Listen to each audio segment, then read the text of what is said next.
सोचिए, अगर आप एक शासक हैं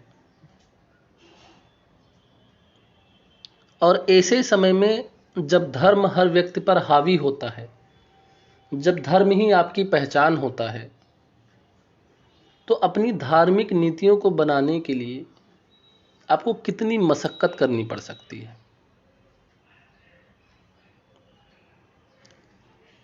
या फिर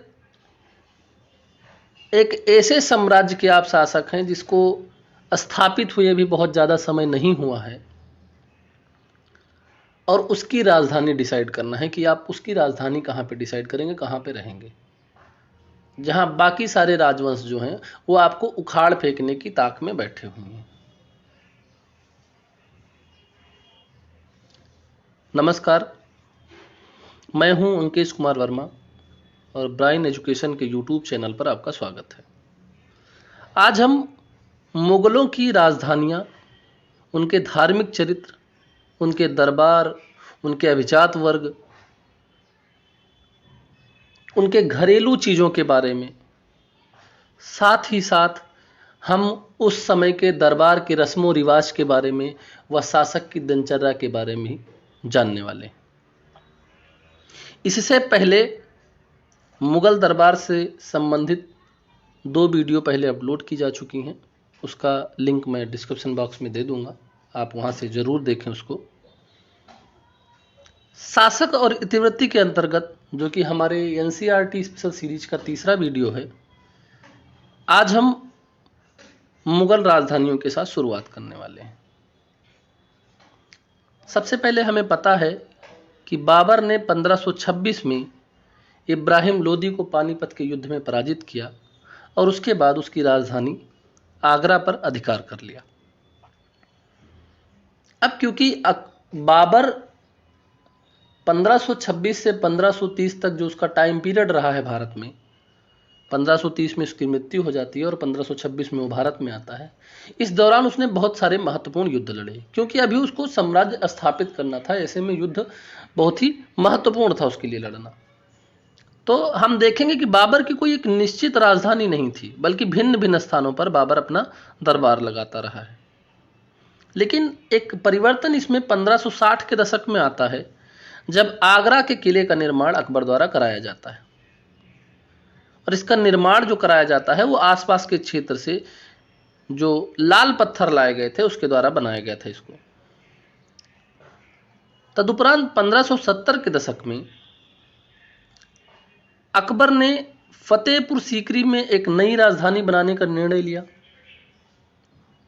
इसका एक कारण यह हो सकता है कि ये जो फतेहपुर सीकरी है, अजमेर जाने वाली सीधी सड़क पर स्थित था, जहां शेख मोइनुद्दीन चिश्ती की दरगाह थी, और ये एक बहुत ही महत्वपूर्ण तीर्थस्थल बन चुकी थी। और हमें पता है कि मुगल बादशाहों के जो चिश्ती सिलसिले के सूफी रहे हैं, उनके साथ बहुत घनिष्ठ संबंध था। अगर फतेहपुर सीकरी में हम देखें तो 3-4 महत्वपूर्ण चीज़ें यहाँ पे देखने को मिलती हैं, 3-4 महत्वपूर्ण इमारतें यहाँ पे देखने को मिलती हैं, जिसमें सबसे महत्वपूर्ण जुम्मा मस्जिद, और इसी के बगल में शेख सलीम चिश्ती के लिए एक सफ़ेद संगमरमर का मकबरा बनवाया गया था। हमको पता है शेख सलीम चिश्ती से अकबर बहुत प्रभावित था, और इसी के प्रभाव से अभिभूत होकर उसने अपने बेटे का नाम, जहांगीर का नाम सलीम रखा था। सफ़ेद संगमरमर से इसको बनवाया गया था। और इसके अलावा उसने एक मेहराबी प्रवेश द्वार बनवाया था जो बहुत बड़ा था, जिसको बुलंद दरवाज़ा के नाम से हम जानते हैं, और यह गुजरात में मुगल विजय की याद दिलाता था, उसी के लिए इसको बनाया गया था। ठीक है। इसके बाद अगर हम देखें तो 1885 में उत्तर पश्चिम को और अधिक नियंत्रण लाने के लिए, उत्तर पश्चिम यानी जो पाकिस्तान वाला क्षेत्र है उसको ज़्यादा नियंत्रण में लाने के लिए अकबर ने अपनी राजधानी को लाहौर स्थानांतरित कर दिया था। लाहौर को अपनी राजधानी बनाया था 13 वर्षों के लिए वहाँ पर। और यहाँ से अकबर ने सीमा पर गहरी चौकसी बनाए रखी थी। शाहजहां, जिसको हम कहते हैं कि मध्यकाल के स्थापत्य कला का स्वर्ण काल कहते हैं उसके शासनकाल को, शाहजहां ने अपनी राजकोषीय नीति को बहुत ही अच्छे ढंग से आगे बढ़ाया और इमारत निर्माण के अपने शौक को पूरा करने के लिए उसने धन इकट्ठा किया। 1648 में उसने दरबार, सेना व राजसी खानदान के साथ आगरा से नई निर्मित राजधानी शाहजहानाबाद के लिए कूच किया। शाहजहानाबाद दिल्ली में उसने एक नई राजधानी बसाई थी, जो लाल किला, जामा मस्जिद और चांदनी चौक वाला इलाका है। यहाँ पर 3 प्रमुख चीज़ें हैं। पहला लाल किला है, जहाँ पर आज भी 15 अगस्त को ध्वजारोहण होता है, प्रधानमंत्री वहाँ से ध्वजारोहण करते हैं। जामा मस्जिद, जो भारत की सबसे बड़ी मस्जिदों में या विश्व की सबसे बड़ी मस्जिदों में से एक है। और चांदनी चौक, जिसको शाहजहानाबाद का हृदय कहा जाता था। ठीक है, ये महत्वपूर्ण रूप से मुगलों की राजधानियां रही हैं। अगर हम मुगल दरबार की बात करें तो हम जानते हैं कि यहाँ पर जो शासक पर केंद्रित दरबार की भौतिक व्यवस्था में शासक के अस्तित्व को समाज के हृदय के रूप में प्रदर्शित किया गया है। ठीक है, जिसका केंद्र बिंदु क्या होता था? राज सिंहासन अथवा तख्त था। मतलब अगर जो भी दरबार है तो उसका सबसे मेन यानी हृदय बिंदु क्या होगा? वो शासक होगा। सबसे महत्वपूर्ण कौन माना जाएगा? शासक माना जाएगा मुगल दरबार में। ये हमको देखने को मिलता है। अब मुगल दरबार में किसी की हैसियत इस बात से निर्धारित होती थी कि वो राजा के कितने पास में बैठा है और कितने दूर में बैठा है। ठीक है, अगर कोई पास में बैठा है तो इसका मतलब वो राजा का बहुत करीबी है और बहुत ही साम्राज्य में या दरबार में बहुत ही ऊंचा स्थान रखता है। अगर दूर बैठा है तो क्या हुआ? बाकियों की अपेक्षा क्या होगा? उसकी दरबार में हैसियत कैसी होगी? थोड़ी सी निम्न होगी। अगर शासक सिंहासन पर बैठ जाता था, यानी मुगल शासक जो था, मुगल बादशाह जो था, अगर सिंहासन पर वो बैठ जाता है तो उसको बैठने के बाद बगैर अनुमति के या बिना अनुमति लिए कोई भी अपनी जगह से हिल नहीं सकता था। ना तो बाहर आ सकता था, ना तो अंदर आ सकता था। इसके साथ ही साथ हम देखते हैं कि दरबार में संबोधन, शिष्टाचार और बोलने के नियम निर्धारित किए गए थे। ठीक है, कि आपको सबसे पहले इसी क्रम में हम देखेंगे कि अभिवादन के तरीके भी दरबार में निर्धारित किए गए थे। जैसे सबसे पहला तरीका था वो था कॉर्निश, अभिवादन का तरीका, जिसमें दरबारी हाथ की तलहटी को ललाट पर रखकर आगे की ओर सर झुकाते हैं। क्या करते हैं? दाएं हाथ की तलहटी को ललाट पर रखकर आगे की ओर सर झुकाते हैं और इसको क्या कहा जाता है? कॉर्निश कहा जाता है। सिजदा मतलब क्या होता है? दंडवत लेटना। ठीक है ना, आप पूरी तरीके से जमीन पर लेट जाइए शासक के पांव में, जिसको क्या बोलते हैं? सिजदा बोलते हैं। एक अन्य तरीका 4 तस्लीम था। 4 तस्लीम का मतलब क्या होता है? दाएं हाथ को जमीन पर रखना और तलहटी कहाँ रहेगी? ऊपर की ओर रहेगी, और फिर धीरे धीरे हाथ को ऊपर उठाते हुए व्यक्ति खड़ा होता है और हाथ की तलहटी को सिर के ऊपर रखता है। और ये क्रिया, ये काम जो है, ये 4 बार दोहराया जाता है। इसको 4 तस्लीम कहा जाता है। जमी बोसी क्या होती है? जमीन को चूमना, यानी शासक के पास जमीन को चूमना क्या कहलाता है? जमी बोसी कहलाता है।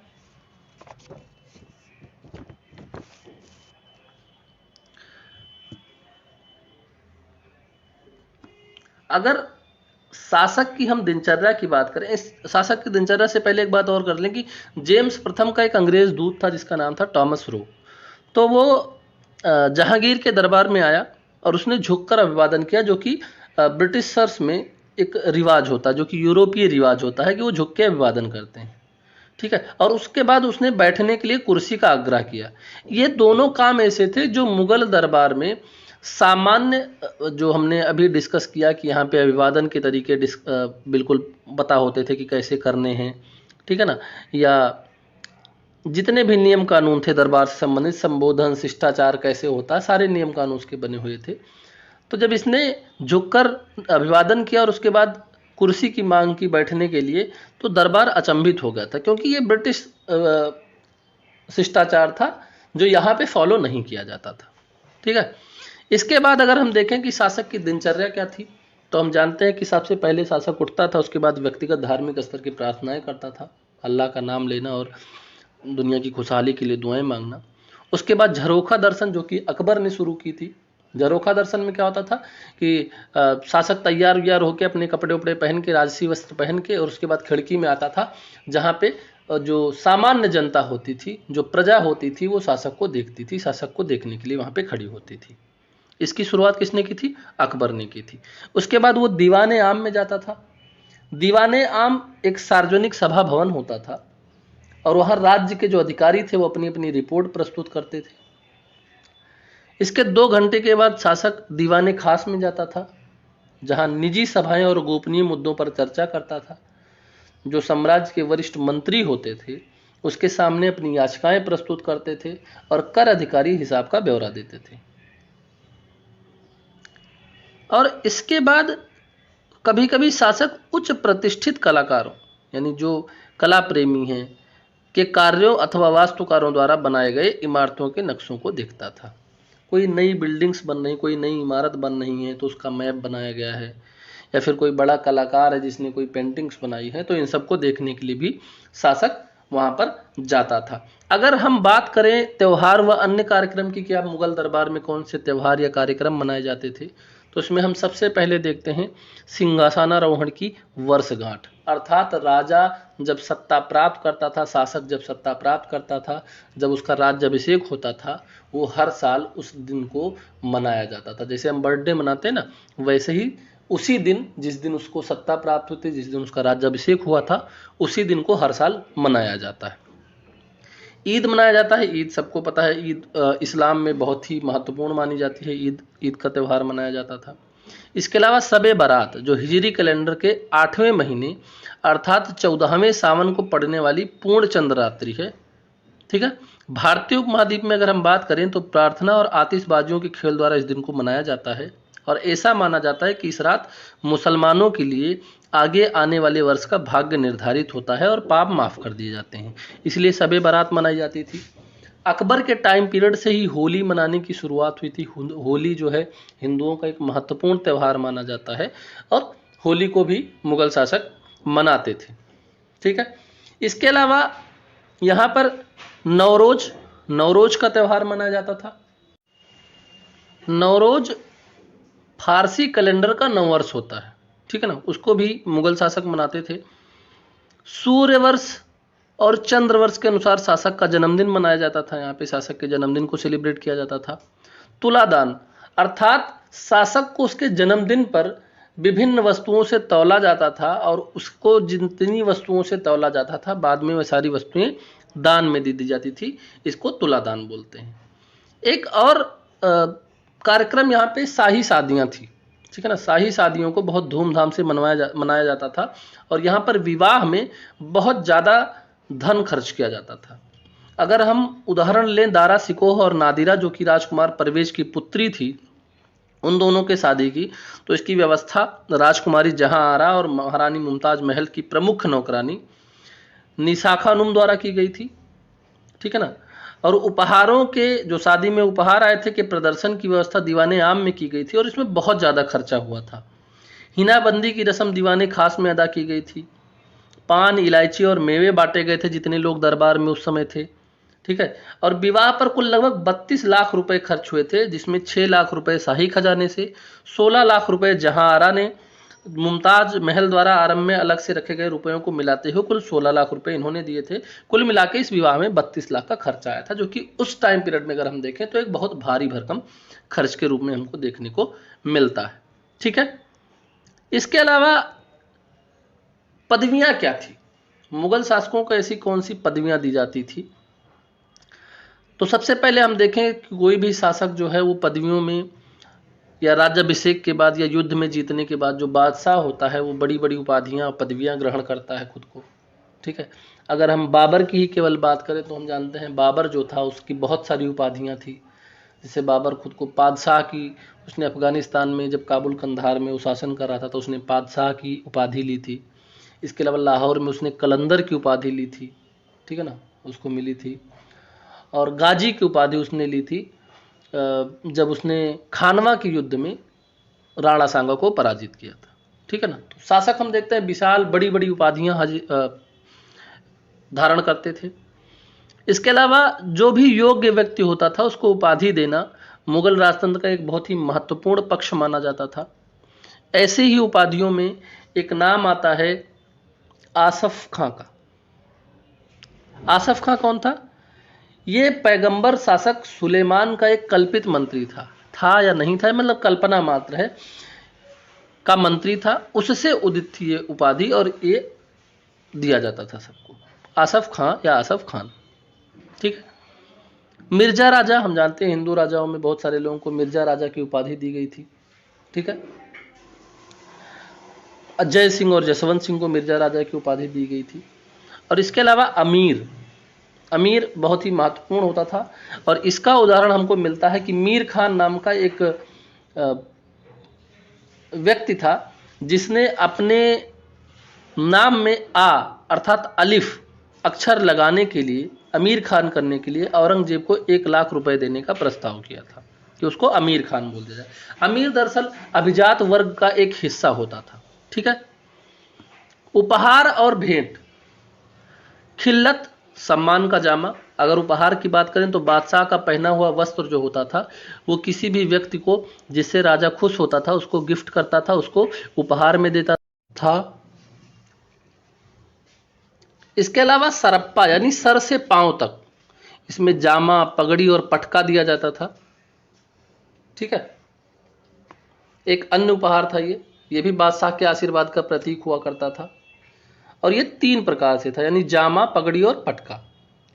बादशाह द्वारा अक्सर रत्न जड़ित आभूषण भी उपहार में दिए जाते थे, जिसमें पद्म मुरस्सा का नाम आता है, और ये बादशाह की कमल की मंजरियों वाली रत्न जड़ित गहनों का एक सेट था। बहुत ही खास परिस्थितियों में इसको दिया जाता था। इसके अलावा अगर हम देखें तो कोई भी दरबारी बादशाह के पास कभी खाली हाथ नहीं जाता था, वह नजराने के रूप में थोड़ा धन या पेशकश के रूप में मोटी रकम बादशाह को पेश करता था। और राजनीतिक संबंधों में भी उपहारों को सम्मान और आदर का प्रतीक माना जाता था यहाँ पे। इसके उदाहरण के रूप में अगर हम देखें तो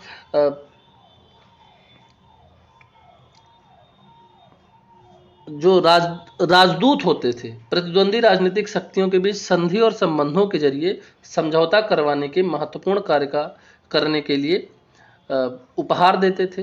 टॉमस रो, जो कि इंग्लैंड से आया था, एक दूत था, उसको इस बात का बहुत निराशा हुआ कि उसने आसफ खां को जो अंगूठी भेंट की थी वह उसे केवल इसलिए वापस कर दी गई थी क्योंकि वह मात्र 400 रुपये मूल्य की थी।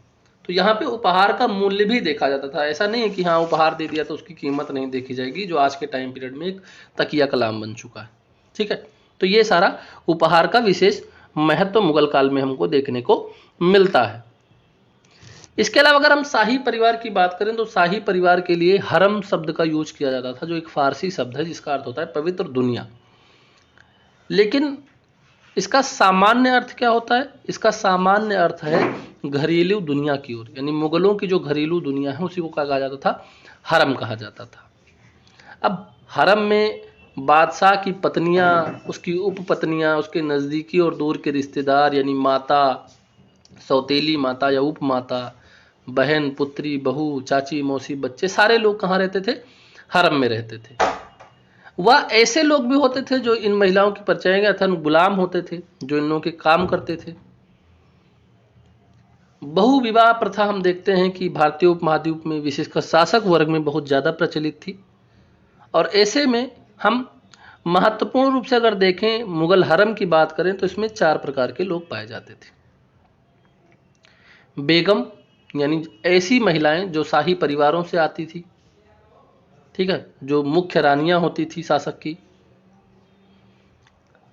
अगहा यानी अन्य स्त्रियां, वे स्त्रियां जिनका जन्म कुलीन परिवार में नहीं हुआ है और शासक के साथ ब्याही गई हैं, उनको क्या कहा जाता था?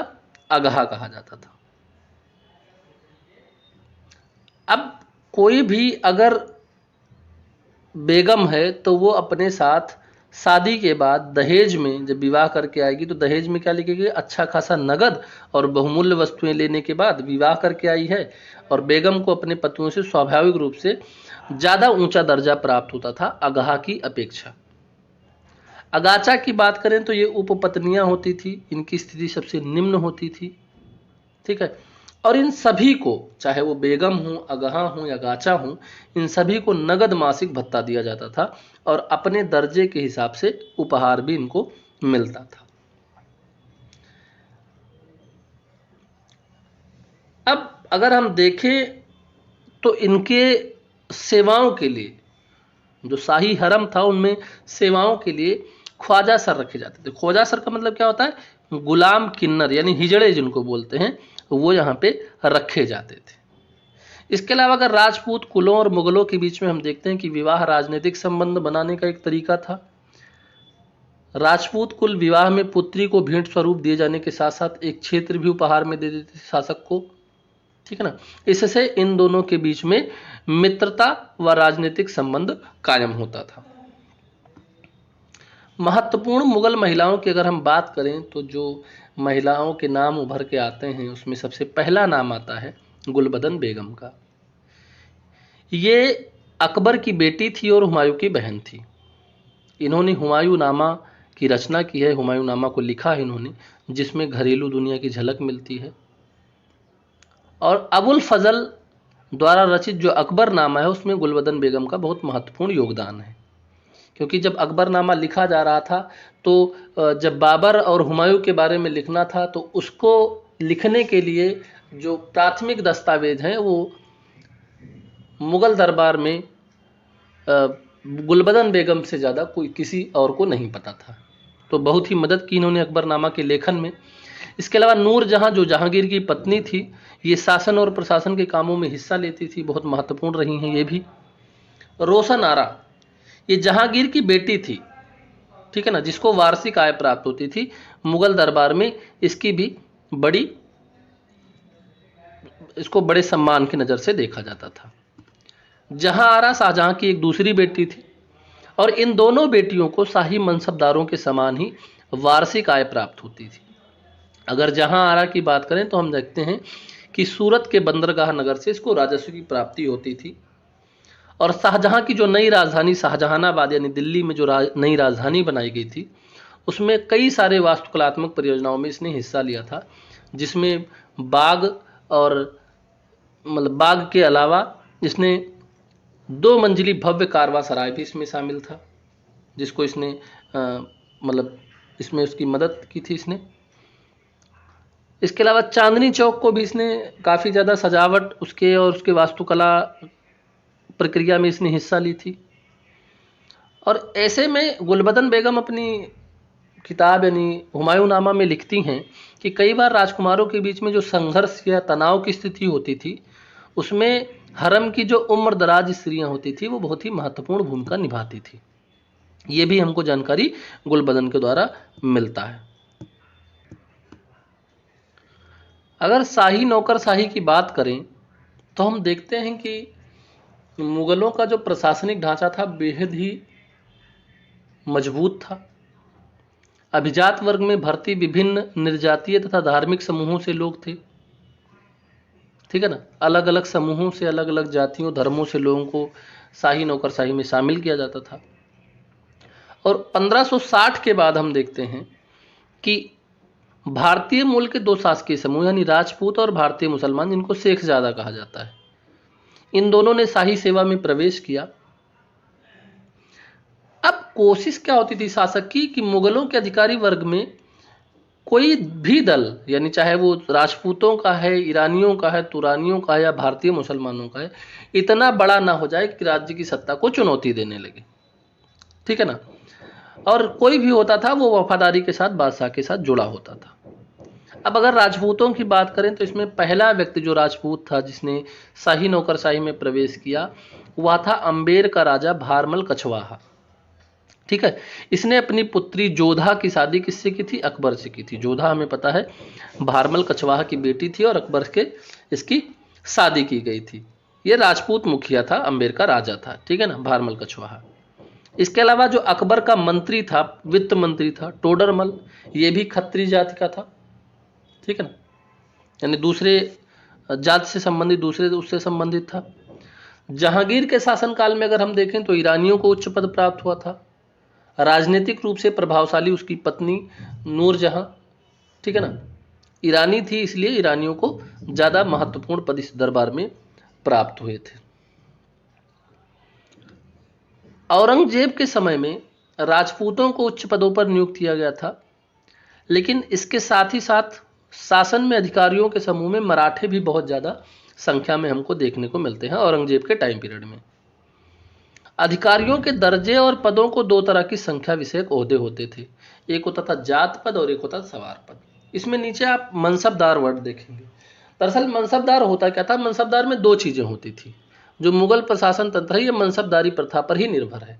ये कहीं ना कहीं सल्तनत काल के इक्तेदारी प्रथा से संबंधित था, हालांकि दोनों में बहुत सारा अंतर था। तो इसमें दो चीजें होती थी, एक होता था जात और एक होता था सवार। जात का मतलब क्या होता है, पद और वेतन का सूचक होता था। जैसे अगर आपको ज्यादा जात मिला हुआ है तो इसका मतलब है कि आप दरबार में ज्यादा प्रतिष्ठित हैं और आपको ज्यादा पैसे मिलेंगे। सवार शब्द क्या था कि आपको अपनी सेना में कितने घुड़सवारों की संख्या रखनी है, उसको सवार बोला जाता था। ठीक है। अब 17वीं शताब्दी में अगर हम देखें तो अगर किसी को 1000 या उससे ऊपर जात मिला है तो उस मनसबदार को, उसे क्या कहा जाता था, उसको मनसबदार कहा जाता था। उस अभिजात को क्या कहा जाएगा या उस अधिकारी को क्या कहा जाएगा, मनसबदार कहा जाएगा। ठीक है। हर मनसबदार से ये आशा की जाती थी कि कभी भी अगर सैन्य अभियान होगा, यानी शासक को अगर सेना की जरूरत होगी तो वो शासक की सैन्य जरूरतों को पूरा करेंगे। इसीलिए ये सवार जो शब्द है उसमें जुड़ा होता था। एक अन्य महत्वपूर्ण अगर हम प्रशासनिक अधिकारी की बात करें तो वो मीर बख्शी होता था, जिसको उच्चतम वेतनदाता कहा जाता है। ये खुले दरबार में बादशाह के दाईं ओर खड़ा होता था और नियुक्ति और पदोन्नति से सभी उम्मीदवारों को प्रस्तुत करता था। ठीक है। और इसका जो कार्यालय होता था, इसकी जो ऑफिस होती थी, ये इसकी मुहर यानी मीर बख्शी के मुहर और हस्ताक्षर के साथ साथ बादशाह की भी मुहर व हस्ताक्षर वाले आदेश तैयार करता था। ठीक है। इसके अलावा दो और भी मंत्री थे, जैसे दीवाने आला, वित्त मंत्री, जो वित्त विभाग देखता था, जो रुपए का टैक्स कहाँ से आ रहा है, कहाँ खर्चा हो रहा है, ये सब काम देखता था। सद्र सुदूर, ये एक ऐसा अधिकारी होता था जो मदद मास यानी दान की जमीन या अनुदान का मंत्री था। इसके अलावा स्थानीय न्यायाधीश, उनके कार्यों की नियुक्ति का भी प्रभारी होता था। ये तैनाते रकाब की अगर हम बात करें तो ये अभिजातों का ऐसा समूह था जिसे किसी भी प्रांत अथवा सैन्य अभियान में प्रतिनियुक्त किया जा सकता था कभी भी जरूरत के समय। हालांकि अब होता क्या था कि अगर हम देखें तैनाते रकाब का, तो ये दिन में कम से कम 2 बार बादशाह के दरबार में हुजूरी अपनी हाजिरी लगाता था और उससे गुजारिश करता था कि अगर कोई भी ज़रूरत है तो उसके लिए हम हमेशा तैयार हैं। अगर सूचना की बात करें कि यह साम्राज्य, क्योंकि बहुत बड़ा साम्राज्य है मुगलों का, तो एक जगह से दूसरी जगह सूचना कैसे पहुंचता था, तो इसके लिए दरबारी लेखक होते थे जिनको वाक्या नवीस कहा जाता था। ये सभी सरकारी आदेशों व दस्तावेजों के आलेख यानी उसका लेखन तैयार करते थे, उसकी नकल तैयार करते थे और मीर बख्शी इन दरबारी लेखों के समूह का निरीक्षण करता था। अभिजात और क्षेत्रीय शासक के जो प्रतिनिधि होते थे दरबार में, वो उच्च दरबार के समाचार यानी अखबारात ए दरबार शीर्षक से सभी कार्यों का विवरण तैयार करते थे जो दरबार में हो रहा है।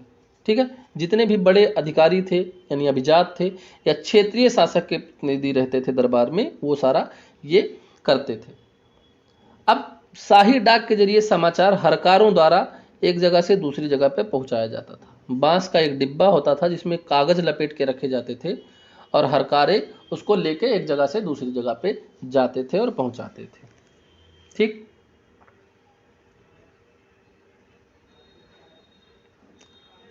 अगर हम इसके प्रांतीय प्रशासन की बात करें तो हम जानते हैं सबसे पहले केंद्र आएगा यानी मुगल दरबार, जहां पे राजा रह रहा है, जहां राजधानी है।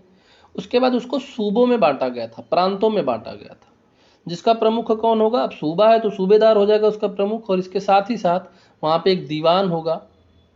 ठीक है। दीवान होगा, एक बख्शी होगा और सद्र होंगे। ठीक है। दीवान, बख्शी और सद्र होंगे। अब प्रांतीय प्रशासन का जो प्रमुख होता था, गवर्नर या सूबेदार, ये राजा को सीधा सीधा अपना प्रतिवेदन प्रस्तुत करता था। जो भी उसके प्रांत में हो रहा है वो सारा वो सीधे बादशाह को भेजता था।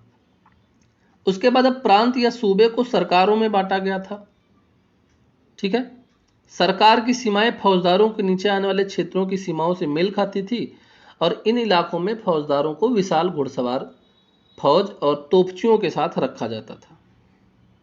ठीक है ना, फौजदार इसका सरकार का प्रमुख होता था। अब फिर से सरकार को परगना में बांटा जाता था। परगना मतलब उपजिला, ठीक है ना, उपजिला। शायद पीपीटी में छूट गया है तो इसको आप जरूर लिख लेना। परगना का मतलब क्या होता है? उपजिला।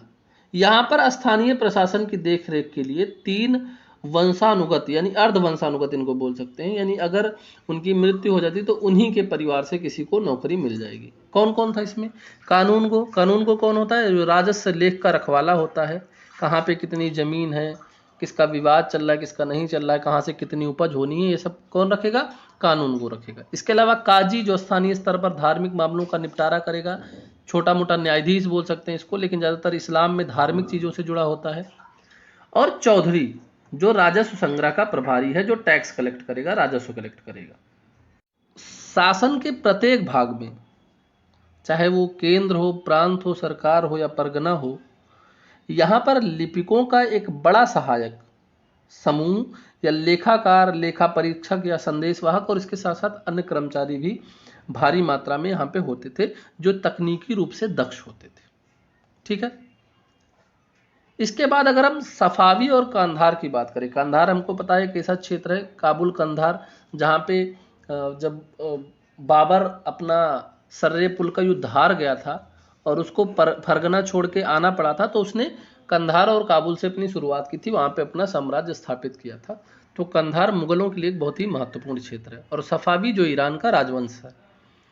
मुगल व ईरान व तुरान के पड़ोसी देशों के राजनीतिक संबंध अफगानिस्तान को ईरान व मध्य एशिया से अलग करने वाले हिंदुकुश पर्वतों द्वारा निर्धारित सीमा के नियंत्रण पर निर्भर करता था। मतलब अगर मुगलों को पश्चिम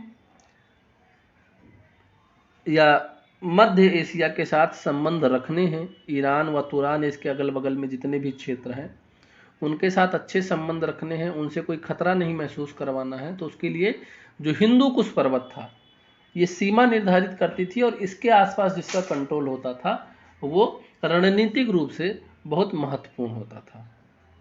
मुगल हमेशा से काबुल और कंधार पर नियंत्रण के लिए खतरे से बचाव चाहते थे और ये जो कंधार था ये मुगल और सफावी यानी ईरान का जो राजवंश था, इन दोनों के बीच में झगड़े का एक जड़ हुआ करता था।